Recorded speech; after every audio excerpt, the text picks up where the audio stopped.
दोस्तों, एक नाग ने बताया कि औरत की ये 3 चीजें कभी ना देखना, वरना बर्बाद होने में देर नहीं लगेगी। दोस्तों, बहुत पुराने समय की बात है कि किसी जंगल में एक नाग और नागिन का जोड़ा रहता था। एक दिन नागिन शिकार करने के इरादे से जंगल में गई तो नागिन क्या देखती है कि एक राजकुमार, जिसे लोग मुर्दा समझ चुके थे, उसके पास एक राजकुमारी आती है और उसके पैरों के नीचे से एक लकड़ी उठाकर राजकुमार के सर के नीचे रख देती है और राजकुमार जिंदा होकर बैठ जाता है। ये मंजर देखकर नागिन हैरतजदा हो जाती है और सोचने लगती है कि ये कैसे मुमकिन हो सकता है, ये क्या राज है। नागिन अभी इसी सोच में थी कि फिर क्या देखती है, राजकुमारी जो लकड़ी सर के नीचे रख चुकी थी उसे उठाकर राजकुमार के पैरों के नीचे रख देती हैं और राजकुमार दोबारा उसी हालत में वापस चला जाता है। ये राज जानने के बाद वो नागिन बेचैन हो रही थी। जल्दी जल्दी वो नाग के पास पहुंचती है और नागिन कहती है, आज जंगल में मैंने एक अजीब मंजर देखा। एक राजकुमार जिसे लोग मुर्दा समझ चुके थे, इसके पास एक राजकुमारी आती है और उसके पैरों के नीचे रखी हुई लकड़ी उठाकर उसके सर के नीचे रख देती है। राजकुमार जिंदा होकर बैठ जाता है। जब से मैंने ये देखा है तब से मैं ये जानना चाहती हूँ कि ये क्या राज है। नागिन की बात सुनकर नाग ने कहा, इसके लिए मैं तुम्हें एक कहानी सुनाता हूँ। इस कहानी को ध्यान से सुनना। इसी कहानी में सारे राज का पर्दा उठने वाला है कि वो राजकुमार कैसे जिंदा हुआ और उसके पीछे क्या राज है। और मैं यह भी बताऊंगा कि औरत की वो कौन सी 3 चीजें हैं जिन्हें कभी ना देखना चाहिए, वरना इंसान बर्बाद हो जाता है। नाग ने कहना शुरू किया, एक समय की बात है कि एक जगह 2 राजा रियासत करते थे। उनमें से एक राजा का बेटा बहुत ही खूबसूरत था और दूसरे राजा के यहाँ एक बहुत ही खूबसूरत बेटी थी। दोनों राजाओं को बच्चों के लिए मुनासिब शरीक हयात तलाश करना था और उन दोनों राजाओं ने लोगों को भेजकर अपने बच्चों के लिए मुनासिब जोड़े की तलाश शुरू कर दी थी। किस्मत की बात के दोनों राजाओं के दूत आपस में मिले और बातों बातों में उन्होंने अपने मकसद बताए। दोनों को यह सुनकर बहुत ही बड़ा ताज्जुब हुआ कि उन दोनों का मकसद एक ही था। इसी तरह राजकुमार और राजकुमारी का जोड़ा बहुत ही अच्छा बनता था। जब राजाओं ने अपने अपने दूतों की बात सुनी तो उन्होंने आपस में बात की और उन दोनों की शादी तय होगी। एक दिन यह तय हो गया कि दूल्हा और दुल्हन के घर पहुंचेगा। शादी की रस्में बड़ी शान और शौकत से मुकम्मल होंगी, लेकिन उनकी खुशियों में एक बदकिस्मती का बादल छा गया। उनकी खुशियां कितनी कम वक्त के लिए थी। जब राजकुमार राजकुमारी को लेकर घर वापस आ रहा था तो रात को वो एक बाग में रुक गया। इत्तेफाकन वो बाग परियों का था, जहाँ रात को परियां आती थी और उसी रात जब वो परियां वहां आई तो राजकुमार को देखकर एक परी उस पर मोह ली। उसने राजकुमार पर जादू कर दिया और वो मौत जैसी गहरी नींद में सो गया। अगली सुबह जब राजकुमारी दूसरे लोग राजकुमार को उठाने की कोशिश करते हैं तो सब बेकार उन्हें लगता था कि राजकुमार अब मर चुका है। वो इसका गम मनाते हैं और उसके लिए रोना शुरू कर देते हैं, जैसे लोग मरे हुए शख्स के लिए रोते हैं। अब वो सब इस बात को कभी कबूल नहीं कर पाएंगे और ये उसके लिए बड़ी मुश्किल का वक्त था। तब वहाँ एक तोता और एक मैना आकर बैठ जाते हैं। जब राजकुमार के लिए वो लोग रो रहे थे, उसी जगह पर एक दरख्त की टहनी पर आकर तोता और मैना आपस में बैठकर बातें करने लगे। तोता ने मैना से कहा कि इन लोगों को राजकुमार को दफन नहीं करना चाहिए। मैना ने कहा, क्यों? तोता ने कहा, क्योंकि यह राजकुमार मरा नहीं है, शायद कुछ दिनों में वो जिंदा हो जाएगा। यह बात राजकुमारी के कानों में पड़ी तो ये बात किसी अमृत से कम नहीं थी। फौरन उसने हुक्म दिया कि राजकुमार के जिस्म को वहीं पड़ा रहना चाहिए। उसने कहा कि हम जो ये हुक्म दे रहे हैं उसका सबब हम बाद में बताएंगे। इसी हुक्म के मुताबिक राजकुमार के जिस्म को उसी बाग में छोड़ दिया गया और जो भी लोग वहाँ थे वो अपने अपने घरों को चले गए।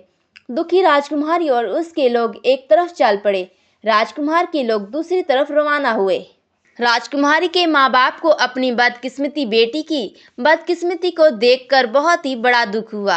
राजकुमारी भी दिन रात रोती रहती, कुछ भी उसको सुकून नहीं दे पाता। वो हर वक्त राजकुमार के वापस आने की बात करती रहती थी और उसे इंतजार करती थी कि वो अभी तक नहीं आया। आखिरकार जब वो अपना गम और ना सह पाई, अपने बाप से महल छोड़कर इधर उधर घूमने की इजाज़त मांगी। जहाँ भी उसकी ख्वाहिश होती वो वहाँ जाने की इजाज़त चाहती थी। हालांकि राजा उसे इस तरह कहीं जाने की इजाज़त नहीं देना चाहता था, लेकिन अपने वज़ीरों के मशवरे पर उसने उसे जाने की इजाज़त दे दी। वज़ीरों का ख्याल था कि अगर राजकुमारी इसी तरह कुछ दिन और रहती तो वो कहीं ना कहीं पागल हो जाएगी। राजकुमारी बाप की इजाज़त लेकर बाहर घूमने निकली। वो इधर उधर घूमती रही और हर आने जाने वाले से पूछती रहती थी कि क्या आपने राजकुमार को कहीं देखा है। आखिरकार एक दिन उसे एक बूढ़ा शख्स मिल गया। उसने उससे भी पूछा कि क्या आपने राजकुमार को कहीं देखा है। वो बूढ़ा शख्स कहने लगा, मैं एक बाग के करीब से गुजर रहा था। मैंने वहाँ एक बहुत ही खूबसूरत लड़के को सोए हुए देखा था। मुझे ये देखकर बहुत ही अजीब लगा था कि उस नौजवान ने आराम करने के लिए इसी जगह क्यों चुनी है, इसलिए मैं वहाँ रुक गया। कुछ देर बाद मैंने देखा कि कुछ परियां वहाँ आई और उन्होंने उस लड़के के सर के नीचे जादू की छड़ी रखी। फिर वो उठकर बैठ गया और उनसे बातें करने लगा। कुछ देर बाद परियों ने वो जादू की छड़ी उसके पैरों के नीचे रखी और वो फिर से लेट गया और सो गया। राजकुमारी ने कहा, क्या तुम मुझे उस बाग तक ले जाओगे जहाँ वो नौजवान सोया हुआ था। बूढ़ा शख्स कहने लगा, हाँ हाँ क्यों नहीं, मैं तुम्हें ज़रूर ले जा सकता हूँ। इतना कहकर वो बूढ़ा शख्स राजकुमारी को उस बाग की तरफ ले गया जहाँ वो राजकुमार सो रहा था। जब वो वहाँ पहुँचे तो राजकुमार का जिस्म मुकम्मल तौर पर मुर्दा नजर आ रहा था। राजकुमारी ने देखा कि जादू की छड़ी अभी भी राजकुमार के पैरों के नीचे रखी हुई थी। उसने फौरन उसे उठाया, पैरों के नीचे से निकालकर उसके सर के नीचे रख दिया, जैसा कि बूढ़े शख्स ने राजकुमारी से कहा था। जैसे ही वो लकड़ी रखी, राजकुमार उठकर बैठ गया और उठते ही उसने राजकुमारी से पूछा, तुम कौन हो। राजकुमारी कहने लगी, क्या तुम मुझे नहीं जानते, मैं तुम्हारी बीवी हूँ। क्या तुम मुझे नहीं पहचानते। राजकुमार ने हैरत से पूछा, तुम यहाँ कैसे आई। राजकुमारी ने जवाब दिया, उन बाबा जी की मदद से मैं यहाँ तक पहुँची हूँ। इसने बूढ़े की तरफ इशारा किया जो खौफ के मारे कुछ दूर खड़ा कांप रहा था। राजकुमारी ने कहा, आओ जल्दी चलो, हमें इस खौफनाक जगह से कहीं दूर जाना चाहिए। राजकुमार ने अफसोस से कहा, मैं नहीं जा सकता। परियों को जल्द ही पता चल जाएगा कि मैं यहाँ नहीं हूँ और वो मेरे पीछे आएंगी और मुझे ढूंढकर मार डालेंगी। अगर तुम मुझसे मोहब्बत करती हो और मुझे जिंदा देखना चाहती हो तो ये छड़ी दोबारा मेरे पैरों के नीचे रख दो और यहाँ से चली जाओ। राजकुमार ने कहा, अगर ऐसा है तो तुम एक काम करो, इस दरख्त के खोखले तने में छुप जाओ, क्योंकि तुम यहाँ सुरक्षित हो। परियां किसी भी वक्त आ सकती हैं। राजकुमारी ने राजकुमार की बात मानी और दरख्त के खोखले तने में जाकर छुप गई। कुछ देर बाद परियां वहां आ पहुंची। एक परी ने कहा, मुझे किसी इंसान की खुशबू आ रही है। दूसरी परी बोली, लगता है यहाँ कोई आदमी आया था। यह कहकर कुछ परियां चारों तरफ तलाश करने लगी, मगर उन्हें कुछ ना मिला। उसके बाद उन्होंने राजकुमार को जगाया और उससे पूछा, क्या तुमने किसी आदमी को यहाँ आते हुए देखा है। राजकुमार ने साफ इनकार कर दिया। परियां कहने लगी, हमें यकीन है कि यहाँ कोई आदमी आया था, क्योंकि इसकी दुर्गंध हवा में बाकी है। खैर कोई बात नहीं, हम कल यहाँ से किसी और जगह चले जाएंगे। अगले दिन परियों ने बाग का जायजा लिया और एक नई जगह तलाश कर ली जहाँ उन्हें लगा कि कोई इंसान यहाँ नहीं पहुँच सकता। जैसे ही वो वहाँ से चली गई, राजकुमार ने राजकुमारी को बुलाया और कहा, अब तुम क्या करोगी। वो मुझे किसी और जगह ले जाएगी और फिर मैं तुम्हें कभी नहीं देख सकूंगा। राजकुमारी बहादुर और समझदार थी। उसने कहा, ऐसा कभी नहीं होगा, मैं कुछ फूल इकट्ठे करूंगी और तुम जब यहाँ से जाओगे तो इन फूलों को अपने पीछे गिराते जाना ताकि मैं तुम्हारा पीछा कर सकूं। ये कहकर उसने राजकुमार को एक बड़ा फूल दिया और राजकुमार ने उसे अपने कपड़ों में छुपा लिया। कुछ देर बाद परियां वापस आई और राजकुमार को अपने साथ ले गई। जब वो जा रहा था तो एक एक फूल पीछे छोड़ता जा रहा था। अगले दिन राजकुमारी उन फूलों की मदद से चली गई, यहाँ तक कि वो एक शानदार महल तक पहुँच गई। ये एक जादूगर का महल था जो परियों को जादू सिखाता था। राजकुमारी बगैर किसी खौफ के महल में दाखिल हो गई। वहाँ एक चारपाई रखी थी, वो जाकर उस पर बैठ गई। कुछ देर बाद एक जादूगर आया और राजकुमारी को देखकर समझा कि शायद ये उसकी बेटी है जिसे कोई दूसरा जादूगर अगवा करके ले गया था। वो खुशी से बोला, मेरी प्यारी बेटी, तुम कैसे वापस आ गई। राजकुमारी ने चालाकी से जवाब दिया, जब वो जादूगर सो रहा था तो मैं वहां से भाग निकली।